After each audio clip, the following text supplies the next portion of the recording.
excited to be here. I kind of want to tell you a little bit more of the, I don't want to say basics, because we don't really know anything about my syndrome. I was born with this very, very rare syndrome that only 2 other people in the world, including myself, that we know of, have. Basically, what this syndrome causes is that I cannot gain weight. Yes, it does sound as good as it is. I could eat absolutely whatever I want, whenever I want, and I won't really gain any weight. I'm going to be 25 in March, and I've never weighed over about 64 pounds my entire life. When I was in college, I didn't hide, everyone knew it was there, but it was a giant tub of Twinkies, donuts, chips, Skittles, and my roommate would say, I could hear you at 12:30 reaching under your bed to get food. But I'm like, you know what? It's all right. I can do these things because there are benefits to this syndrome. There are benefits to not being able to gain weight. There are benefits to being visually impaired. There are benefits to being kind of really small. A lot of people think, Lizzie, how in the world are you saying there's benefits when you can only see out of one eye? Let me tell you what the benefits are, because they're great. I wear contacts. Half off contacts. When I wear my reading glasses, half off prescription. If somebody is annoying me, being rude, stand on my right side. It's like you're not even there. I don't even know you're standing there.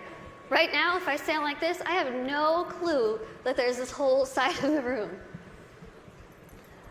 Also, being small, I am very willing to volunteer myself to go to Weight Watchers, go to some gym and say, hi, I'm Lizzie. I will be your poster child. Put my face on whatever you need and I will say, hi, I use this program. Look how well it worked. Even though there are really amazing things that have come from this syndrome, there are also things that have been very, very difficult, as you can imagine. Growing up, I was raised 150% normally. When I was my parents' first child, and when I was born, the doctors told my mom, your daughter has no amniotic fluid around her at all. So when I was born, it was a miracle that I came out screaming. The doctors told my parents, we just want to warn you, expect your daughter to never be able to talk, walk, crawl, think, or do anything by herself. Now, as first-time parents, you could think that my parents would say, oh no, why? Why are we getting our first child to have all these unknown problems? But that's not what they did. The first thing they told the doctor was, we want to see her, and we are going to take her home and love her and raise her to the best of our abilities. And that's what they did. I credit pretty much everything that I've done in my life to my parents. My dad is here with me today, and my mom is at home watching. Hi, Mom. She's recovering from a surgery, and she has been the glue that's held our family together and giving me the strength to see that she's going through so much, but she has this fighting spirit that she's instilled in me, that I have so proudly been able to stand in front of people and say, you know what, I've had a really difficult life, but that's okay. That's okay. Things have been scary, things have been tough. One of the biggest things that I had to deal with growing up was something that I'm pretty sure every single one of us in this room has dealt with before. Can you guess what that is? Starts with a B. Can you guys guess it? Boys. Bullying. I know what y'all are thinking. I should have come. Why couldn't I sit here with them? I had to deal with bullying a lot, but as I said, I was raised very normally. So when I started kindergarten, I had absolutely no idea that I looked different. No clue. I couldn't see that I looked different from other kids. I think of it kind of as a big slap of reality for a 5-year-old because I went into school first day decked out in Pocahontas gear. I was ready. I went in with my backpack that looked like a turtle shell because it was bigger than me, and I walked up to a little girl, I smiled at her. She looked up at me like I was a monster, like I was the scariest thing she'd ever seen in her life. My first reaction was, she is really rude. I am a fun kid and she's the one missing out, so I'll just go over here and play with blocks or boys. I thought the day was going to get better, and unfortunately it didn't. The day kind of got worse and worse, and a lot of people just wanted to have absolutely nothing to do with me, and I couldn't understand why. Why? What did I do? I didn't do anything to them. In my mind, I was still a really cool kid. So I had to go home and ask my parents, what's wrong with me? What did I do? Why don't they like me? And they sat me down and they said, Lizzie, the only thing that's different about you is that you're smaller than the other kids. You have this syndrome, but it's not going to define who you are. They said, go to school, pick your head up, smile, continue to be yourself, and people will see that you're just like them. And so that's what I did. I want you to think and ask yourself this in your head right now. What defines you? Who are you? Is it where you come from? Is it your background? Is it your friends? What is it? What defines who you are as a person? It's taken me a very long time to figure out what defines me. For so long, I thought what defined me was my outer appearance. I thought that my little tiny legs and my little arms and my little face was ugly. I thought it was disgusting. I hated when I would wake up in the morning and I was going to middle school and looking in the mirror, getting ready and thinking, can I just scrub this syndrome off? It would make my life so much easier if I could just scrub it off. I could look like the other kids. I wouldn't have to buy clothes that had Dora the Explorer on it. I wouldn't have to buy stuff that was bedazzled when I was trying to be like the cool kids. I would wish and pray and hope and do whatever I could to pray that I would wake up in the morning and I would be different and I wouldn't have to deal with these struggles. It's what I wanted every single day, and every single day I was disappointed. I have an amazing, amazing support system around me who never pity me, who are there to pick me up if I'm sad, who are there to laugh with me during the good times, and they taught me that even though I have this syndrome, even though things are hard, I can't let that define me. My life was put into my hands, just like your lives are put into yours. You are the person in the front seat of your car. You are the one who decides whether your car goes down a bad path or a good path.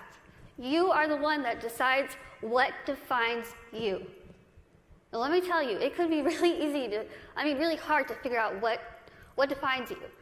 Because there are times where I would just get so annoyed and frustrated, and I don't care what defines me. When I was in high school, I found a video, unfortunately, that somebody posted of me, labeling me the world's ugliest woman. There were over 4 million views to this video, 8 seconds long, no sound, thousands of comments, people saying, Lizzie, please just do a world a favor, put a gun to your head and kill yourself. Think about that. If people told you that, strangers told you this. I cried my eyes out, of course, and I was ready to kind of fight back, and something kind of clicked in my head, and I thought, I'm just going to leave it alone. I kind of started realizing that my life is in my hands. I could either choose to make this really good, or I can choose to make this really bad. I could either be grateful and open my eyes and realize the things that I do have and make those the things that define me. I can't see out of one eye, but I can see out of the other. I might get sick a lot, but I have really nice hair. Thanks. You guys are like the best little section right here. Oh, you lose my train of thought. Okay, where was I? Hair. Okay, thank you. Okay, so I could either choose to be happy or I could choose to kind of be upset with what I have and still kind of complain about it. But then I started realizing, am I gonna let the people who called me a monster define me? Am I gonna let the people who said kill it with fire define me? No. I'm gonna let my goals and my success and my accomplishments be the things that define me, not my outer appearance, not the fact that I'm visually impaired, not the fact that I have this syndrome that nobody knows what it is. So I told myself I'm going to work my butt off and do whatever I could to make myself better, because in my mind, the best way that I could get back at all those people who made fun of me, who teased me, who called me ugly, who called me a monster, was to make myself better and to show them, you know what? Tell me those negative things, I'm going to turn them around and I'm going to use them as a ladder to climb up to my goals. That's what I did. I told myself I wanted to be a motivational speaker, I want to write a book, graduate college, have my own family, my own career. 8 years later, I'm standing in front of you, still doing motivational speaking. First thing, I accomplished it. I wanted to write a book. In a couple weeks, I will be submitting the manuscript for my third book.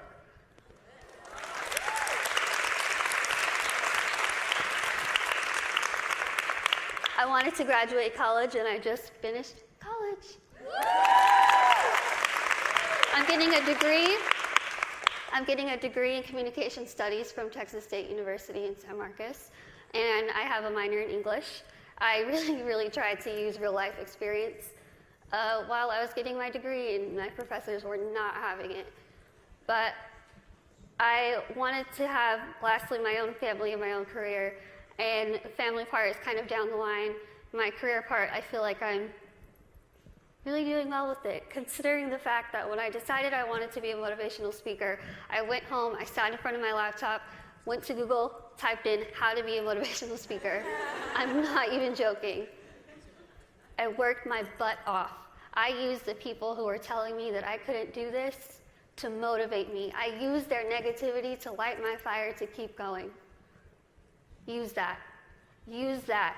Use that negativity that you have in your life to make yourself better, because I guarantee you, you will win. Now, I want to end with asking you again. I want you to leave here and ask yourself what defines you. But remember, brave starts here. Thank you.